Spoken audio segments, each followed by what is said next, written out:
চলে এসেছি আজকে আরেকটা গল্প নিয়ে। গল্পের নাম জমিদার বাড়ির চিলেকোঠায় ছায়া। কণ্ঠে শুভ। শীতের রাত প্রায় শেষ।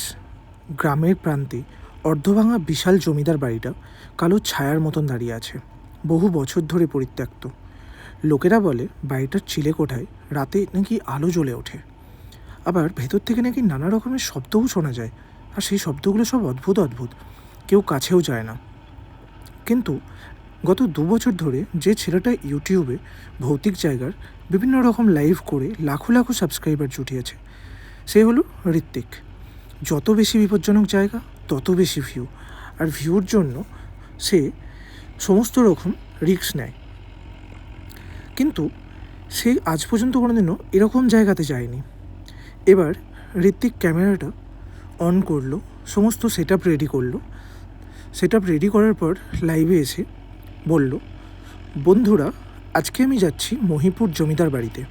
শুনেছি চিলেকোঠা থেকে বিভিন্ন রকম নাকি শব্দ আসে। যদি সত্যি কিছু থাকে আজ তো তাহলে ধরা পড়বেই। তোমরা আমার সাথে থাকো এবং দেখতে থাকো। তখন তার লাইভে মোটামুটি 400 জনের ওপরেতে অ্যাক্টিভ মেম্বার্সরা চলে এসেছে।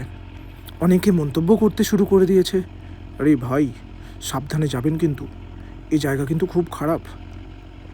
দাদা যেও না, শুনেছি নাকি এই জমিদার বাড়ি খুবই খারাপ।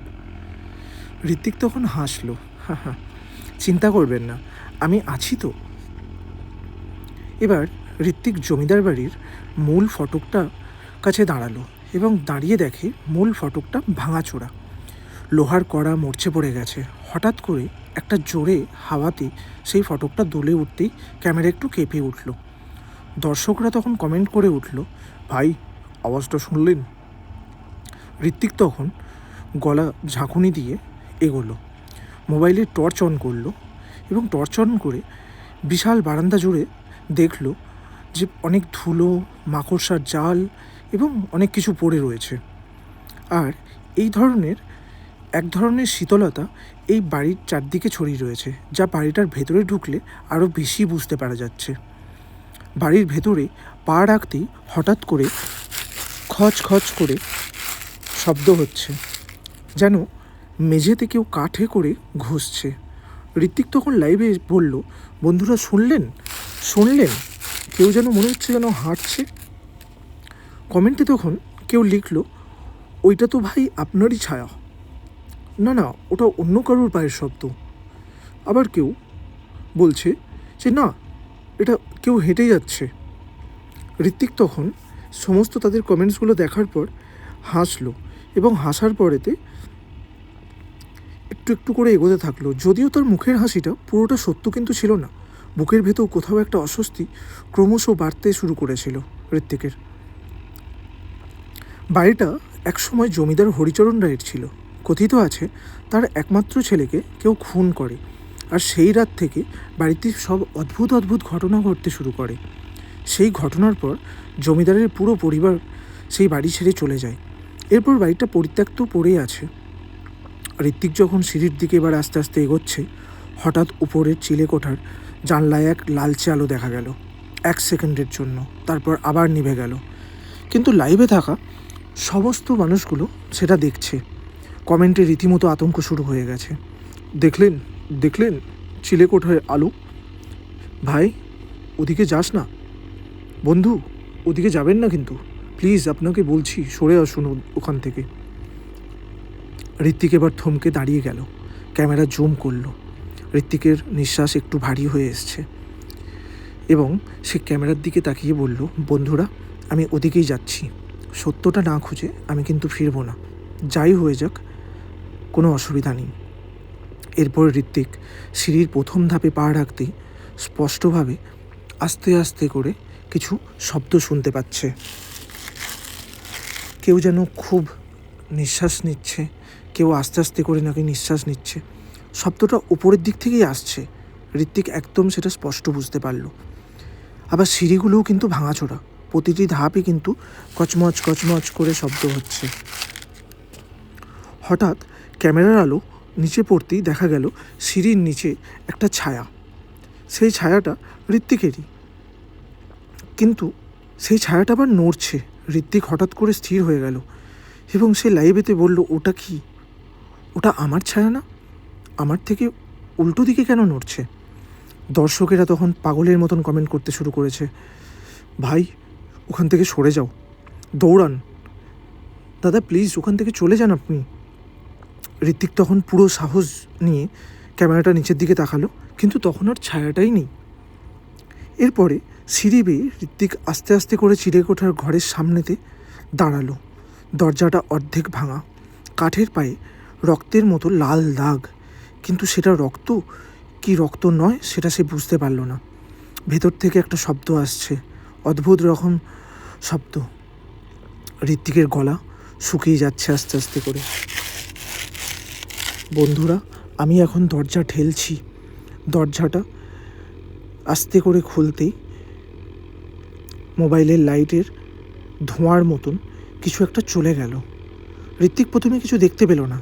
ধীরে ধীরে টর্চের আলো যখন পরিষ্কার হলো, তখন দেখতে পেল চিলেকোঠার মাঝখানে কাঠের পুরনো দোলনা চেয়ার, আর তাতে কেউ একটা বসে আছে। ঋত্বিকের তখন হাত কাঁপছে এবং ঋত্বিক ভয়েতে জিজ্ঞাসা করছে, হ্যালো, কেউ আছেন? কেউ কি রয়েছেন এই ঘরেতে? চেয়ারটা তখন আস্তে আস্তে দুলছে, কিন্তু তাতে বসে থাকা ছায়া মূর্তিটা সম্পূর্ণ নিস্তব্ধ। মুখ দেখা যায় না, শুধু বোঝা যায় একটি মানুষের অবয়ব, যেটা ক্যামেরায় ধরা পড়া একটা অসম্ভব দৃশ্য। ঋত্বিক মরিয়া হয়ে ক্যামেরার মূর্তির দিকে জুম করলো। লাইভে হাজার হাজার মানুষ যোগ দিয়েছে এখন। সবাই দেখতে চাইছে যে কী হচ্ছে, কী দেখাচ্ছে। টর্চের আলো আরও কাছে আসতে ঋত্বিক হঠাৎ বুঝলো এটা কোনো মানুষ নয়, এটা যেন কুয়াশার তৈরির একটা শরীর। মুখের জায়গায় এক চিলতে কালো ফাঁকা। হঠাৎ মূর্তিটা মাথা ঘুরিয়ে ঋত্বিকের দিকে তাকালো। ঋত্বিক চিৎকার করে উঠল, ক্যামেরা কাঁপতে লাগলো। মূর্তিটা চেয়ার থেকে আস্তে আস্তে উঠছে, আর উঠতেই শরীরটা ভেঙে ভেঙে কুয়াশার মতন ঝাপসা হয়ে যাচ্ছে। কমেন্টে এদিকে বন্যা বয়ে যাচ্ছে, ওরে বাবা এটা কি ছিল? ভাই দৌড়ান এখান থেকে, তাড়াতাড়ি বেরোন, দাদা আপনি এখান থেকে চলে যান, তাড়াতাড়ি চলে যান। ঋত্বিক পিছিয়ে যেতে হঠাৎ দেখল মূর্তির পিছনে দেওয়ালের রক্ত দিয়ে লেখা, সে ফিরে এসেছে, সে চলে এসেছে। এবার মূর্তিটা ছুটে এলো হঠাৎ করে ঋত্বিকের দিকে।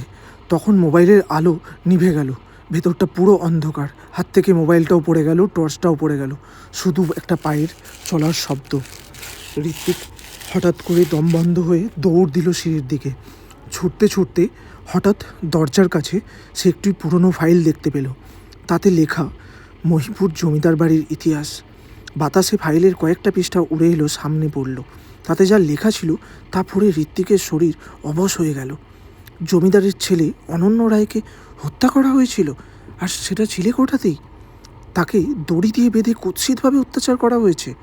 মৃত্যুর আগে সে বলেছিল, আমি মরলে কেউ শান্তিতে থাকবে না, কাউকে আমি শান্তিতে থাকতে দেব না। লোকেরা বলে তার আত্মা চিলেকোঠায় আটকে রয়েছে, আর আজ সন্ধ্যেতেই ছিল তার মৃত্যুর বার্ষিকী। ঋত্বিক দৌড়ে ফটকের বাইরে বেরিয়ে এলো।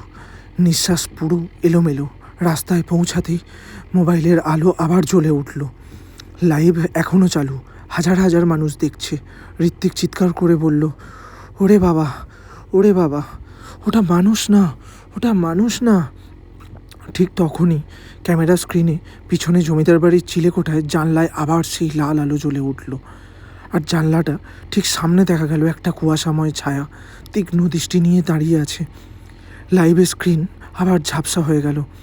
কয়েক সেকেন্ড পরে লাইভ আবার নিভে গেল। সেই লাইভ আবার বন্ধ হয়ে গেল। ঋত্বিক আর কেউ কখনোই ওর বাড়ির কাছে যেতে সাহস করলো না। কিন্তু আজ মাঝরাতে মহিপুর গ্রামের মানুষ জানে, চিলেকোঠার জানলায় আলো জ্বলে উঠলে বুঝতে হবে সে এখনও ফিরে আসছে,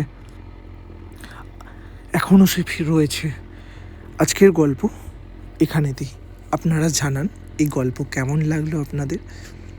আপনারা লাইক করুন, শেয়ার করুন, সাবস্ক্রাইব করুন অ্যান্ড শেয়ার করুন।